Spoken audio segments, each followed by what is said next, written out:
Na minha opinião, a reforma do Congresso se preocupar muito. Bastidores do Poder.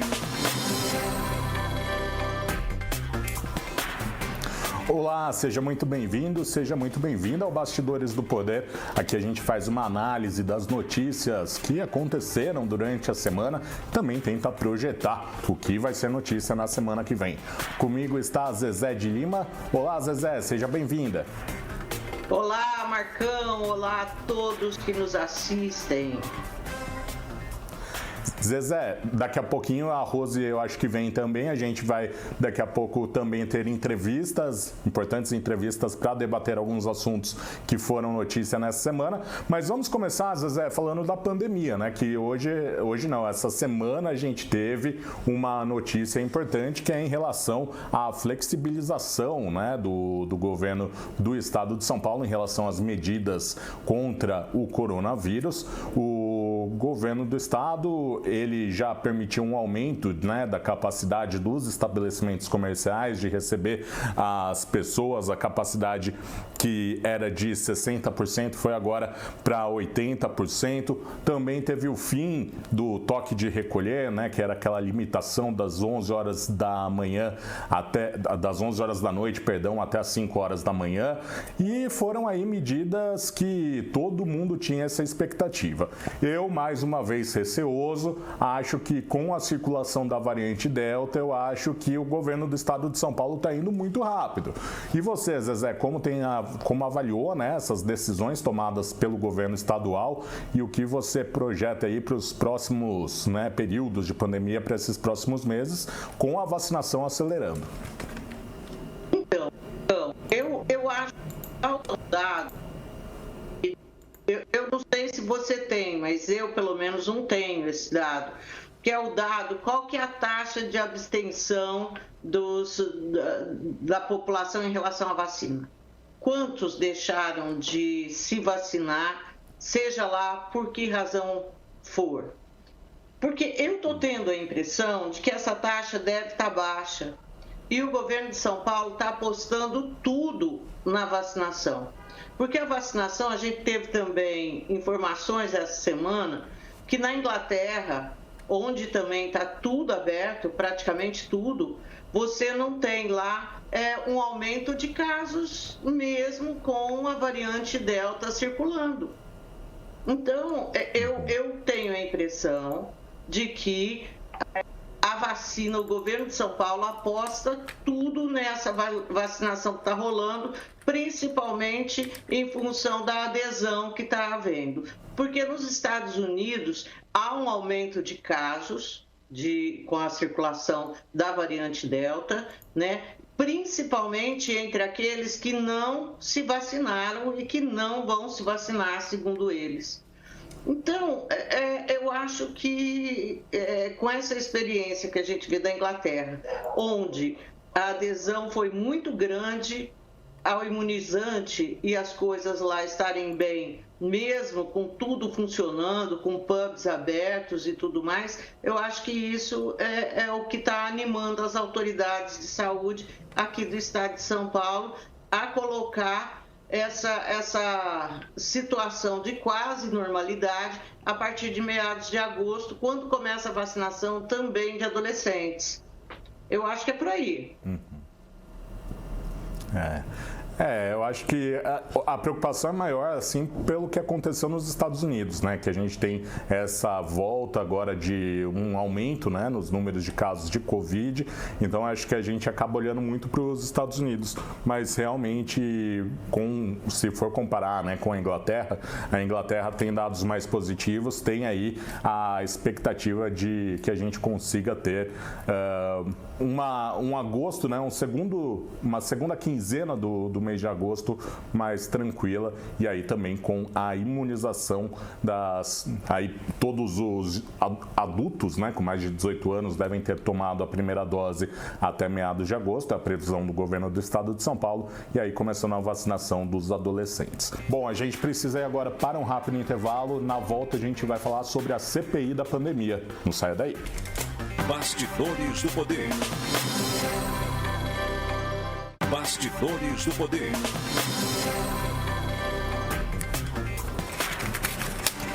Estamos de volta com Bastidores do Poder e agora vamos falar sobre a CPI da pandemia que acontece no Senado Federal. Conosco está o senador por Pernambuco, pelo PT, Humberto Costa, ele que já foi até ministro da Saúde, o primeiro ministro da Saúde do governo Lula. Senador, seja muito bem-vindo aqui ao Bastidores do Poder. Obrigado, Marcos. Obrigado, Zezé. É um prazer poder estar com vocês aqui. Senador, a expectativa que eu acho que o Brasil inteiro está nesse recesso, né, do Congresso é em relação à continuidade dos trabalhos da CPI da pandemia. Eu queria saber do senhor o que o brasileiro pode esperar, né, desse segundo semestre, dessa segunda etapa de trabalhos e quais são os nomes que devem voltar a depor na CPI, aqueles nomes que já prestaram depoimento, mas que os senhores querem ouvir novamente. Bom, eu entendo que nós teremos que ouvir ainda pessoas importantes, como o ex-ministro Pazuello. É possível que um atual ministro também seja ouvido, aquela secretária de Gestão do Trabalho do Ministério da Saúde, que é a senhora Mayra Pinheiro. Mas creio que a maior parte das pessoas que serão ouvidas serão novas pessoas que já tinham, inclusive, requerimentos aprovados da sua convocação e que devem agora ter a oportunidade de deporem na comissão. A iniciar-se isso na próxima semana com o proprietário da Precisa, o Francisco Max.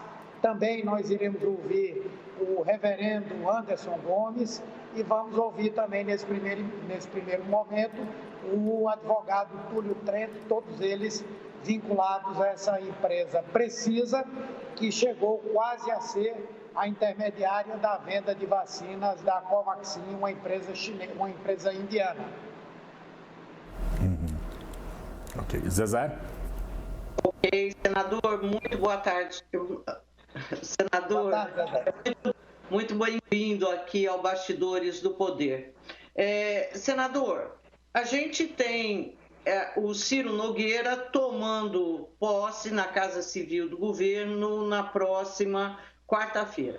A expectativa do governo é que essa ida dele ali para a alma do governo influencie, inclusive, na condução da CPI da Covid. O que pode mudar com a ida do Ciro Nogueira para a Casa Civil?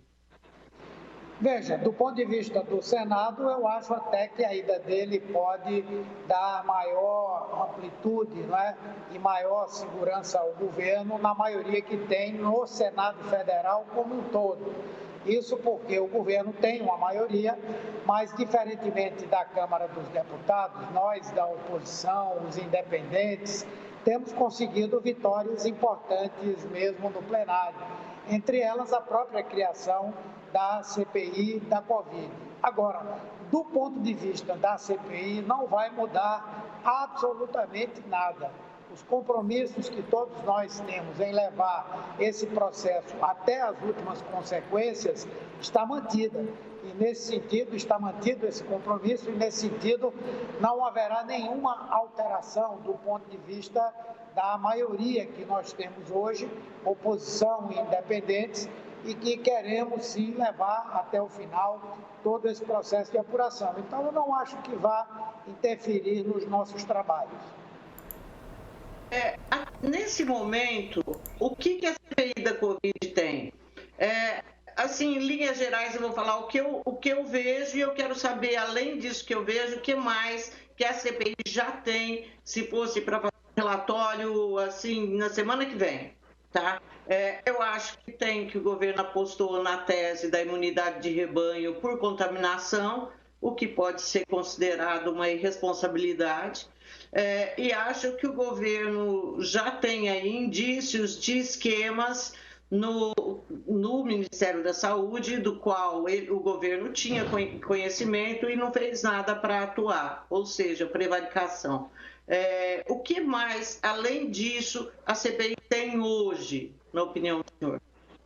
Bom, do ponto de vista da condução da pandemia, você já falou na tese mais geral, que é de que o governo adotou a ideia de conseguir uma imunidade coletiva na população pela disseminação da doença. Mas dentro dessa tese há muitas coisas que podem ser configuradas como crimes. A sabotagem das medidas de isolamento social que foram tomadas por estados e municípios, a defesa dessa tese de utilização de medicamentos que não têm eficácia contra a Covid-19, porque implica em charlatanismo, em curandeirismo, coisas assim. Acreditamos que também nesse campo houve um processo de beneficiamento de empresas que ampliaram muito a sua produção e comercialização desses medicamentos, o financiamento por parte de empresas que produzem esses medicamentos a entidades formadas por médicos que se especializaram em prescrever esses medicamentos, isso também é crime, a falta de testagem, a demora na ampliação dos leitos de UTIs, obviamente que tudo isso no que diz respeito à condução da pandemia. E também acho que nessa linha das vacinas nós já conseguimos provar que havia sim e há esquemas de corrupção no Ministério da Saúde. Agora, eu acho que há dois temas que podem ser muito graves para o governo.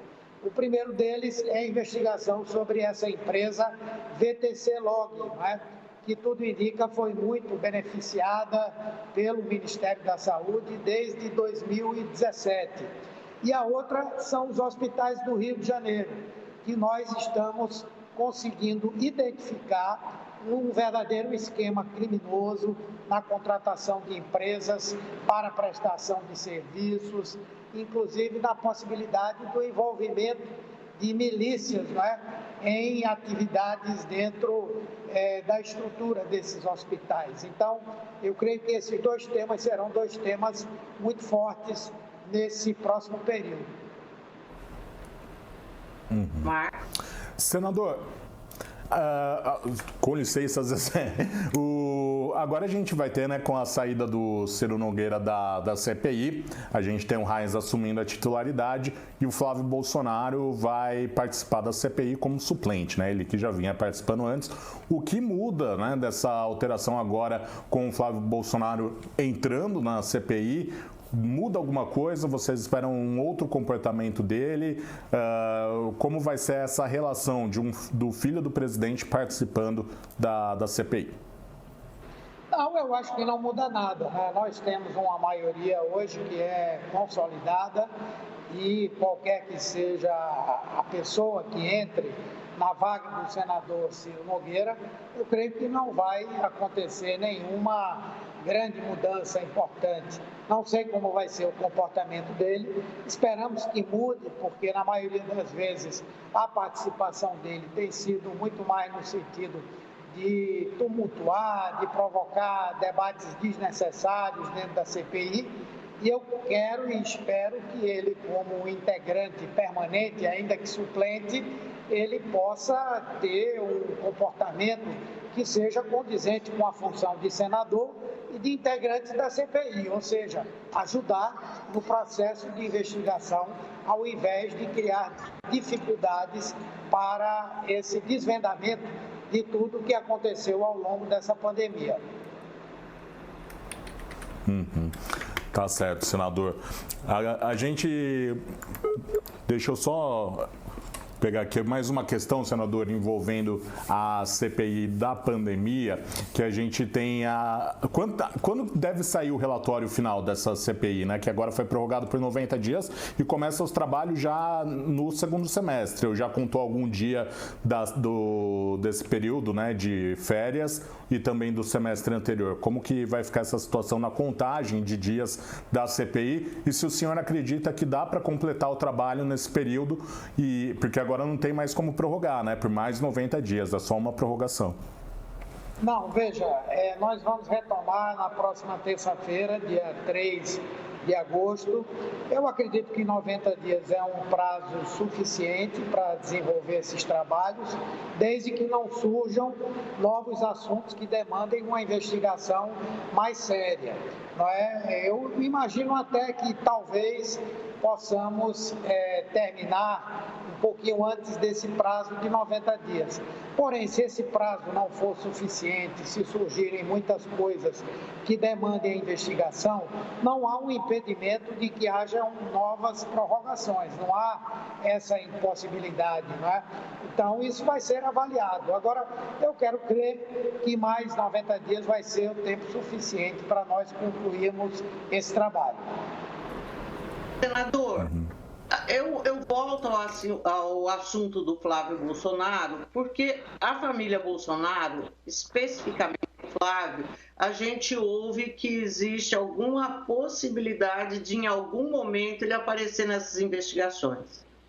Como é possível ter o Flávio Bolsonaro dentro da CPI se ele pode, em algum momento, ser linkado a algum esquema que tá sendo investigado? E pergunto também sobre acesso a documentos sigilosos. Assim, eu não consigo ver isso de uma forma normal. Sim, não, eu acho que se até o presente momento existem muitos rumores, especulações, mas nada de concreto, né, que vincule diretamente o senador com essas práticas, né? Nós estamos iniciando um processo de investigação ainda nessa área das vacinas, nessa área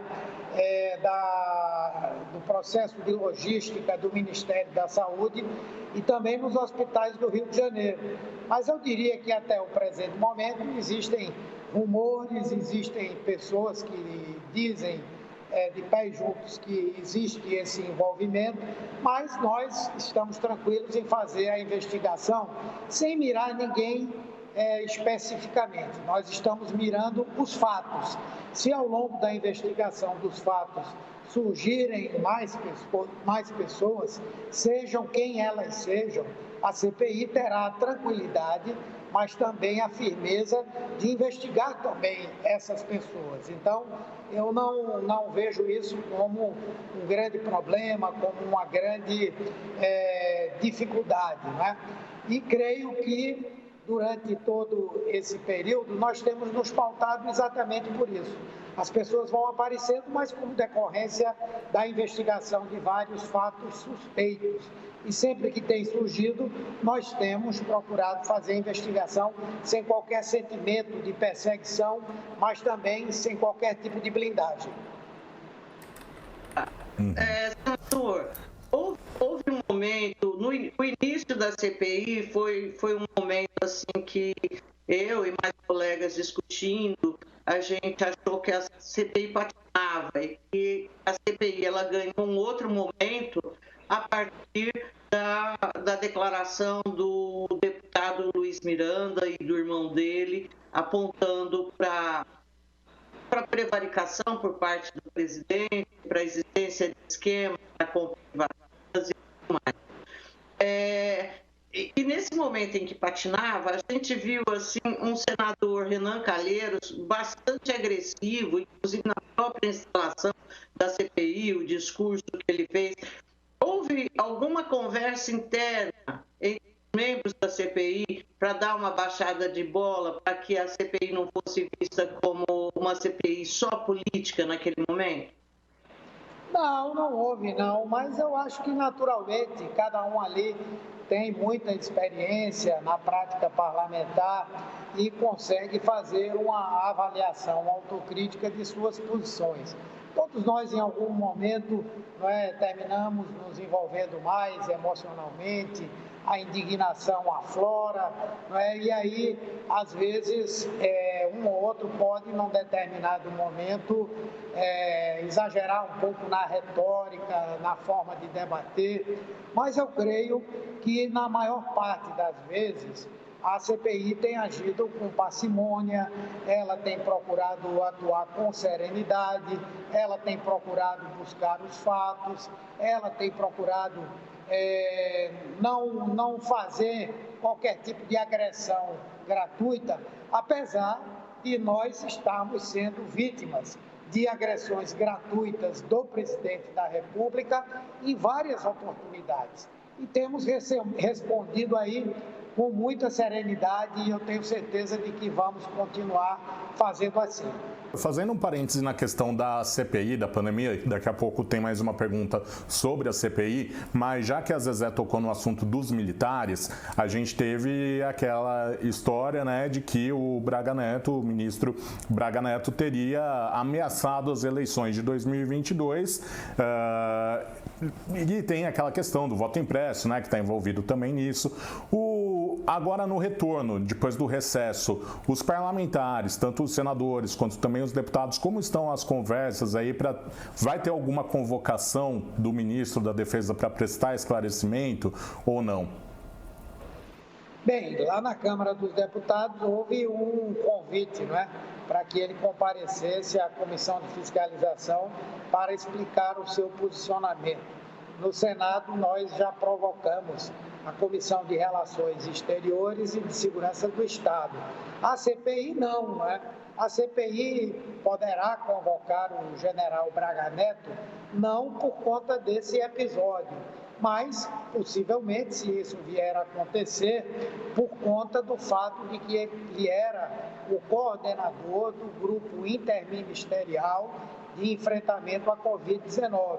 Então, em algum momento, pode sim ser convidado para prestar algum esclarecimento em relação à condução que foi feita pelo governo no enfrentamento à Covid-19, saber se ele tinha conhecimento da existência de algum tipo de esquema de corrupção no Ministério da Saúde, coisas assim, mas não diretamente por conta da afirmação dele de que poderia não haver eleições. Isso aí é obrigação do Senado e da Câmara ouvir, investigar e cobrar um posicionamento deles, mas não pela CPI da Covid.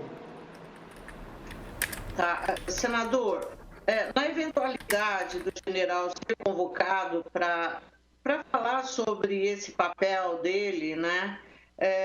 Existe algum temor de que isso possa ser entendido como uma afronta pelas Forças Armadas?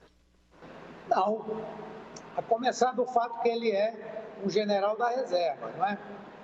Ele sim está ocupando adequadamente uma função civil e, como tal, ele tem que responder como civil, não é? Quando ele estava coordenando esse trabalho de enfrentamento à pandemia da Covid, ele estava ali não como general do Exército, ele estava ali como integrante, me parece que da Secretaria-Geral da Presidência da República, o quadro, o cargo que tinha ficado com a responsabilidade de fazer isso. Então, eu não creio que uma eventual convocação dele seja encarada como qualquer afronta às Forças Armadas, de forma alguma. Estará lá representado, se vier a acontecer. Até agora não há, da parte da CPI, uma avaliação sobre o momento ou a necessidade dessa convocação, mas se ele vier a falar na CPI, será como ministro do governo de Bolsonaro, devido à função que ele executava naquele momento. Uhum. Senador, tem uma outra questão, né, que até o Jornal Globo trouxe, que é referente ao pedido de afastamento de servidores que podem estar obstruindo os trabalhos da CPI, servidores do Ministério da Saúde, entre eles a Mayra Pinheiro. Esses requerimentos serão votados agora no retorno dos trabalhos? Olha, eu não tive a oportunidade de participar ontem da reunião daquele grupo majoritário da CPI. Mas eu acredito que sim, que é possível que já nessa semana, quando nós tivermos o início dos trabalhos, tenhamos uma sessão deliberativa e, com isso, nós possamos votar, sim, um pedido de afastamento dessas pessoas que estão criando dificuldades, não é, para que a CPI possa aprofundar-se na investigação. Seja porque estão sonegando documentos, seja porque estão pressionando os servidores, seja porque estão operando e trabalhando na sua defesa, usando, não é, a função que hoje lhes cabe dentro da instituição Ministério da Saúde. Eu creio que é possível que já tenhamos votações de requerimentos assim na próxima semana. Quero agradecer muito a participação do senador Humberto Costa, do PT de Pernambuco, aqui no Bastidores do Poder. Senador, muito obrigado pela sua participação, muito obrigado por estar disponível aí para conversar conosco. Um forte abraço para o senhor. Um abraço para você, para Zezé, para todos que acompanham os Bastidores do Poder. Valeu. A gente vai agora para mais um intervalo e volta já já, não saia daí. Bastidores do Poder. Bastidores do Poder. Estamos de volta com o Bastidores do Poder, que agora a gente vai receber a Rose Guglielminetti, que está aqui conosco agora, a partir de agora. Oi, Rose, tudo bem? Oi, Marcos, oi, Zezé, oi a todos. Demorei, mas cheguei, gente. Eu nunca deixo vocês sozinhos. Eu posso até deixar no comecinho, mas eu apareço. Colocar o despertador mais cedo no domingo, Rose. Bom, a gente vai agora para uma outra entrevista com o historiador, o José Alves Neto, ele que é coordenador também da Convest, da Unicamp, né, que é o organizador dos vestibulares da Universidade aqui de Campinas, e a gente vai discutir com ele. Primeiro, deixa eu dar um bom dia para ele, receber aqui o nosso professor. Professor, seja muito bem-vindo aqui ao Bastidores do Poder. Olá, Marcos. Olá, Zezé e Rose. É um prazer participar aqui, conversar com vocês e com todos os seus ouvintes. E, professor, a gente está retomando o contato hoje para falar um pouco sobre algumas questões que apareceram durante a semana, principalmente a partir do momento que no último sábado, a gente teve um incêndio da estátua do bandeirante Borba Gato. E isso acabou gerando uma discussão bem relevante durante toda a semana sobre essas figuras históricas que agora começam a ser interpretadas de uma maneira diferente do que aquela que até pouco tempo atrás nos era ensinado. Por exemplo, eu acho que eu mesmo, quando estava no ensino fundamental, eu lembro dos bandeirantes serem retratados como grandes heróis, aquelas pessoas que iam, né, com coragem para o interior, para descobrir, né, novas terras, descobrir novas riquezas. Então eu lembro de no ensino fundamental ainda ter aprendido sobre isso, né, os bandeirantes dessa forma, serem retratados dessa forma. E depois a gente já no ensino médio começou a haver algumas questões polêmicas envolvendo os bandeirantes, principalmente em relação à violência, né, com que eles tratavam, principalmente os indígenas. Eu queria saber do senhor qual é a sua opinião como historiador desses movimentos que a gente tem, né? Alguns são espontâneos, outros são bem comandados ali, seguem um norte, referente a isso, né? Essa mudança de percepção da história, com o tempo passando, outros valores entrando, e a gente tem aí essa mudança de percepção. É normal isso acontecer em um país? Bom, Marcos, é excelente questão e, de fato, a memória histórica, ela faz parte da construção da sociedade. À medida em que a sociedade muda, a nossa memória também muda, porque, afinal de contas, nós temos novos sujeitos, novas vozes, novas interpretações e novos problemas. O que você narrou aí agora há pouco é um pouco do que eu também aprendi assim, como desbravadores do território nacional e que, de alguma maneira, as entradas e bandeiras ajudaram a construir a construir a unidade territorial que faz parte do Brasil hoje. Óbvio que isso é dito de uma maneira, no século XIX, e isso é dito de uma maneira bem diferente nos dias atuais. Então, o que nós temos visto, sobretudo nos tempos mais recentes, e agora com rede social e tudo mais, todo mundo acompanhando o tempo inteiro online, né? O que nós vemos é uma reinterpretação, porque, afinal de contas, a história tradicionalmente foi narrada a partir de um ponto de vista. E óbvio que a história comporta outros pontos de vista, né? O que não pode comportar é a mentira, o falseamento, mas do ponto de vista das memórias, quem são os nossos heróis? Talvez essa seja a pergunta. Quem é que um país escolhe para ser homenageado dentro de uma estátua, com o nome de uma rodovia, ou assim por diante? Então, desta forma, a questão das estátuas, a derrubada do Borba Gato, ou pelo menos a manifestação que houve ali, né? A estátua continua lá, mas agora essa estátua está ressignificada. mesmo que ela permaneça de pé, e tudo leva a crer que ela vai permanecer de pé, vai ter sempre esse outro relato. Tentaram derrubar, botaram fogo no Borba Gato. E por quê? Por ser genocida. A questão não é se o Borba Gato é genocida ou não do ponto de vista enquanto julgamento da figura, porque ele já ficou para trás. A questão é o que nós estamos atribuindo nesse conceito de genocida em relação às populações que são ainda tradicionalmente excluídas na sociedade, como, por exemplo, os povos indígenas. Então, é um bom debate. Eu me alonguei aqui, mas é só para entender que, sim, isso acontece não apenas no Brasil, acontece em outros países. Nós estamos vendo aí vários movimentos de questionamento aos monumentos, que basicamente são monumentos de períodos do imperialismo, da colonialidade, e que, obviamente, isso incomoda os grupos que foram marginalizados ao longo da história. Professor, bom dia. O senhor colocou que, às vezes, a história é narrada de acordo apenas com um ponto de vista, quando nós temos vários. E a gente está vendo que esses novos grupos que têm tido voz, né, e têm questionado todos esses monumentos, por exemplo, nomes de ruas, de generais que participaram da ditadura aqui no Brasil, fora do Brasil a gente também tem visto esse tipo de protesto, está dizendo o seguinte: esse sujeito, essas estátuas não nos representam, como o senhor colocou, atualiza toda essa questão histórica de opressão de povos em relação a essas figuras. Mas quando eu promovo a queima, né, eu coloco incêndio numa estátua, eu não estaria também apagando parte dessa história? Porque, de qualquer forma, esses sujeitos, eles existiram. Pode não ser da forma como a história nos foi contada. E agora ela está sendo trazida à realidade de acordo com aquilo que a gente está vendo, o que foi realmente um Bandeirantes, o que significou, né?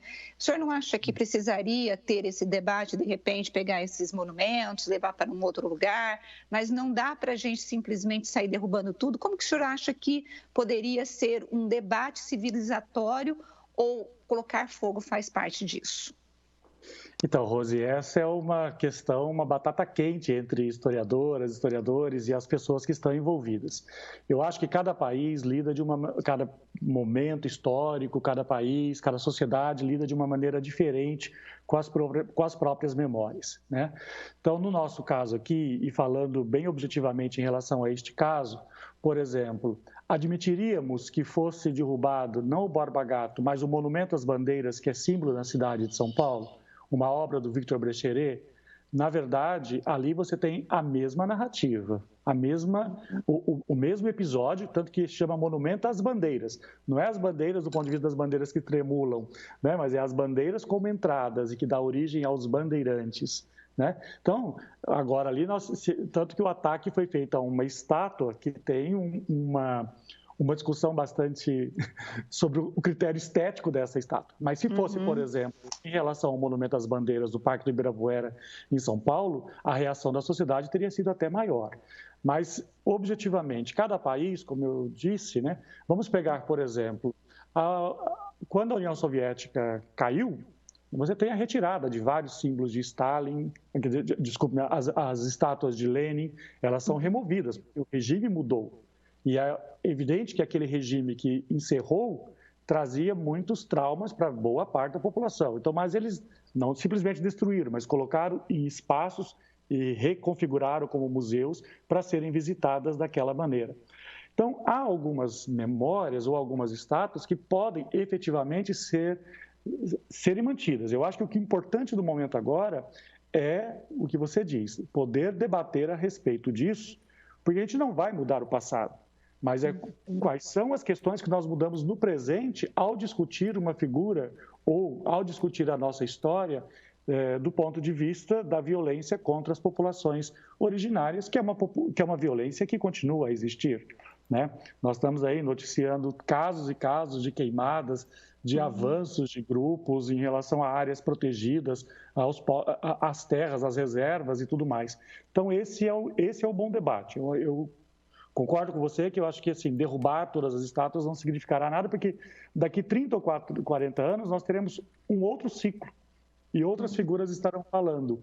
Então, nesse sentido, é preferível ter as cicatrizes das histórias presentes para que a gente possa lembrar, inclusive, das mazelas. Porque vamos imaginar, derrubemos todas essas estátuas, derrubemos ou troquemos os nomes das nossas rodovias. E aí nós vamos falar o quê? Vai desaparecer a questão, vai desaparecer a violência que foi praticada por essas pessoas? Não, não vai desaparecer. Talvez ela fique ainda mais apagada, porque quando você tem um monumento, mesmo, ele provoca em si, né, uma reflexão sobre por que ele está ali. Então, nem todo monumento é para ser, evidentemente, lido o tempo inteiro como de uma mesma maneira, de uma mesma memória.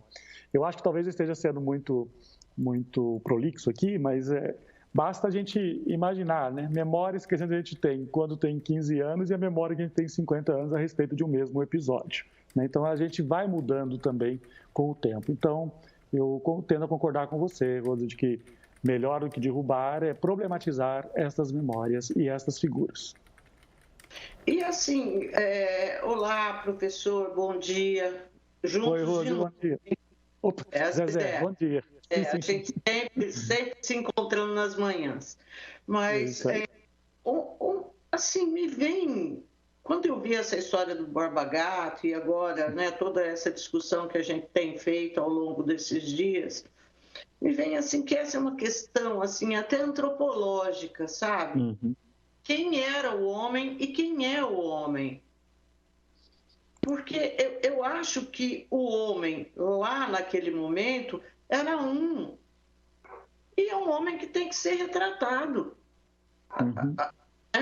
E é nesse sentido que eu acho que, certo, a gente vai catar essas estátuas, esses símbolos e problematizar, mas eu acho que tem uma coisa da gente ver o quanto, enquanto homem, ser humano, nós andamos também para reconhecer naquilo ali uma prática que não era uma prática, é uma prática que não se deveria ter tido e não se deve ter tido. Não vai por esse lado também. O homem daquele século era muito diferente do homem hoje, embora ainda tenham resquícios desses homens aí na nossa sociedade.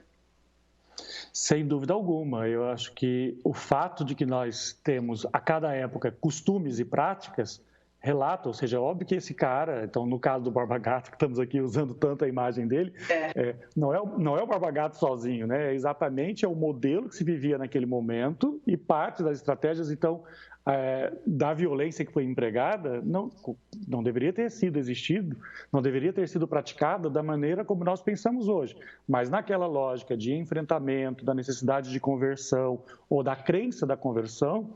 Então, isso tudo deve, e da cobiça, né, da busca das pedras preciosas, né, da questão da mineração, fez com que o Brasil se constituísse também dessa forma. Então, a todo momento é importante a gente ter clareza de que um monumento, qualquer que seja ele reflete muito mais as dimensões do momento em que nós estamos debatendo sobre ele do que o monumento em si. Tanto é assim que nós estamos hoje falando a respeito desses grupos que estão, por exemplo, colocando fogo aí nessa estátua, né, do Borba Gato. Nós não estamos efetivamente problematizando o Borba Gato, mas nós estamos discutindo todo esse novo movimento, esses grupos que estão sim surgindo como uma batalha também simbólica contra o passado, e eles estão usando esta imagem para promover-se como sendo os detentores da pauta do discurso contemporâneo. Então, é nesse sentido que eu acho que o jogo se realimenta, se propõe aí um novo debate em torno das experiências históricas e dos sujeitos que estão aqui no século XXI tentando entender um pouco a respeito do passado e dos legados que esse passado nos deixa. Agora, professor, eu fico imaginando, eu não estou falando de monumento agora não, mas pensando na história e o legado que ela deixa e qual é a memória que nós teremos, eu fico pensando nessa sociedade que nós vivemos hoje da pós-verdade, com tantas mentiras e com tantas narrativas que são construídas e que têm causado um mal imenso para o Brasil. E às vezes eu fico pensando que história que nós vamos contar daqui 20, 30 anos. Como que o senhor analisa esse momento que nós estamos vivendo e que história que será essa que nossos futuros cidadãos teremos aí pela frente? Poxa, Rose, essa é uma pergunta realmente dificílima, porque o trabalho da história, ele é um trabalho feito a partir de dados, de evidências e de comprovações. Então, o que nós temos visto nesses processos recentes é um exercício de negacionismo histórico. O negacionismo, ele é um problema porque ele ignora as evidências, ignora aquilo que as fontes históricas nos transmitem ao longo do tempo. Então, se hoje em dia é difícil para a gente fazer a distinção entre uma fake news ou não, num tema que estamos discutindo todos os dias, por exemplo, vacinação, imagine a respeito de como é que esses registros que ficarão para a posteridade desse tempo, como é que as pessoas conseguirão acessar e ter acesso às informações que de fato sejam a verdade. Então, esse é um debate que historiadores do mundo inteiro se fazem a respeito, por exemplo, do mundo digital, porque até então, pelo menos até algumas décadas atrás, tudo estava ou registrado nos jornais, né? Não é que não existia mentira, não é que as pessoas, mas os jornais, como órgãos de imprensa, obras escritas que deixavam as suas intencionalidades, as suas informações, arquivos eram formados de uma maneira física. Hoje em dia, os arquivos todos digitais transformam isso tornam isso ainda mais complexo em relação ao registro desses tempos. Mas o que é importante se dizer aqui é que o problema que nós estamos vivendo é que a mesma internet que facilita um contato com mais informações e que eu possa descobrir histórias que até hoje não foram narradas, é essa mesma internet ou essa mesma pulverização de informação que tem complicado e permitido o surgimento de mentiras. Eu acho que uma coisa é e aí eu acho que a importância de termos a produção de conhecimento histórico profissional, né, a importância dos historiadores, das historiadoras, das instituições públicas ou privadas, mas instituições reconhecidas como arquivos, museus, bibliotecas, né, e as universidades também, obviamente, né, que ajudam a preservar a memória. Um país que não conhece a sua memória, um país que não conhece o seu passado, tende a repeti-lo. Eu acho que esse debate, no caso, ao voltar a falar da estátua, para pegar, mas podemos falar de outros temas também, esse debate, ele ajuda a gente a, pelo menos, a querer encarar quais são os problemas reais que nós temos na sociedade brasileira. Os problemas não começam e terminam numa única data. O trabalho da história é aquele que vai dialogando, né? vai regurgitando aí ao longo do tempo com as experiências que tivemos anteriormente. Nós somos fruto da nossa época, mas nós somos também fruto das experiências que nos precederam. Professor, a gente tem essa questão, né, envolvendo os bandeirantes, a questão até mesmo da escravidão no Brasil também. A gente teve uma mudança de ângulo, por exemplo, na própria figura, né, da princesa Isabel, que antes era retratada como a princesa salvadora ali, que assinou, né, a abolição da escravatura, e depois teve uma outra interpretação, mostrando que não era simplesmente isso, né, não foi apenas a assinatura dela, teve todo um movimento, né, em torno disso. E a outra questão que a gente tem também, sendo aí eu acho que é um revisionismo, né, e aí já pode até ter esse tom um pouco mais negativo, que é a questão mesmo da ditadura militar no Brasil, porque hoje a gente tem na presidência da República um homem que tem como um ídolo um torturador, um homem que foi um torturador da ditadura aqui no Brasil. E a gente vê muitas pessoas que são bolsonaristas e até mesmo pessoas que não são bolsonaristas que defendem a ditadura, que falam que naquele tempo era bom, e aí a gente, não só a questão pelo saudosismo, né, de lembrar daquela época, sempre achar que o passado é melhor do que o presente, mas também analisando, as pessoas realmente acreditavam que os militares no poder eram melhores. Então eu queria saber, assim, como lidar, né, com essa questão desse ponto da história, assim, que tem essas mudanças de interpretação, algumas que vão para um lado mais negativo, para omitir crime, para omitir abusos aos direitos humanos, né, que foram cometidos. E como saber aí, pegando mais um pouco da pergunta da Rose, como saber de que a gente está do lado certo da história, que é o que a gente acredita que foi, né, a história, é o lado certo. Bom, Marcão, eu acho que sua pergunta merece aí 1000 discussões, mas bem diretamente dizer o seguinte: a respeito da ditadura, parte do projeto da ditadura foi dos militares, ao deixarem o poder, e demoraram muito para deixar o poder, que foi uma transição negociada, uma transição que envolveu a não punição, a discussão da anistia, que foi para os dois lados, mas obviamente que os dois lados têm pesos e condições diferentes, porque boa parte das pessoas que já estavam mortas ou já tinham sido presas, a anistia, na verdade, beneficiou muito mais os militares. E isso criou, dentro da sociedade brasileira, uma interdição a respeito do que tenha sido a ditadura militar. E isso é uma vitória dos militares, no sentido de que nós não apontamos para os problemas do Estado brasileiro no período ditatorial, da mesma maneira que nós apontamos a partir da nova República em 1985. Então, a corrupção, a inflação, as péssimas condições, a desigualdade social, a desigualdade regional do nosso país, os problemas de infraestrutura, todos eles já estavam aí. Eles simplesmente, esses problemas, eles não começaram a partir de 85. A questão é que passamos a debater muito mais, tanto que essa é uma discussão, né, que envolve a própria censura, a questão da perseguição a jornalistas. Então, nós falamos mais de corrupção porque não é que existe necessariamente mais. Existe mais porque existe mais recurso hoje em dia, mas também porque nós temos mais acesso à informação sobre isso. Então, foi um projeto exitoso dos militares de que eles não fossem responsabilizados pelos problemas que o Brasil tem.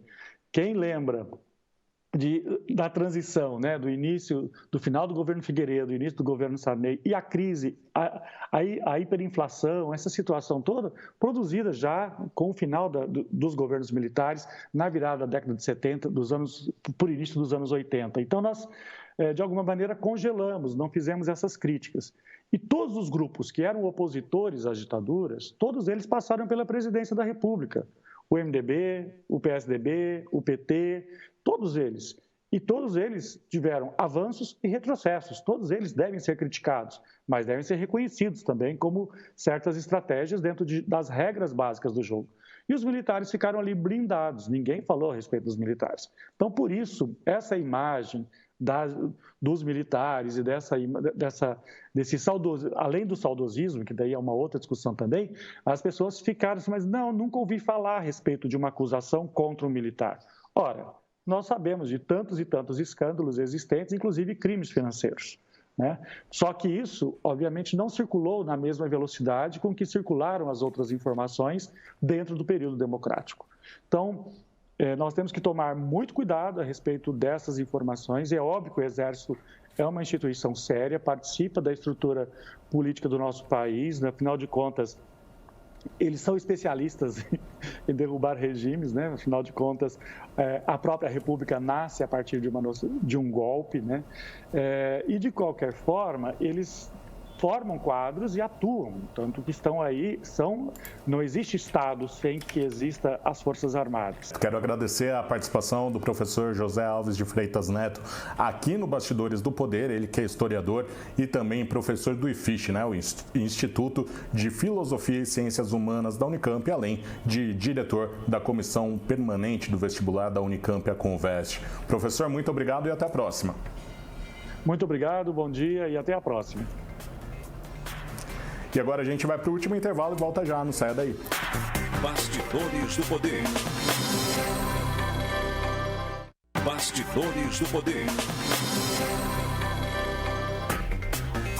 Estamos de volta com os últimos minutos do Bastidores do Poder desta semana e vamos falar sobre um assunto que vai acontecer na semana que vem, Zezé e Rose, é o Ciro Nogueira assumindo a Casa Civil. Ele já assinou, né, o termo, mas ainda não tomou posse de acordo com cerimônia e agora na quarta-feira ele toma posse. O que vai mudar nessa queda de braço que a gente viu, né, por muito tempo entre o Bolsonaro e o Congresso, agora com o Centrão participando ativamente do governo?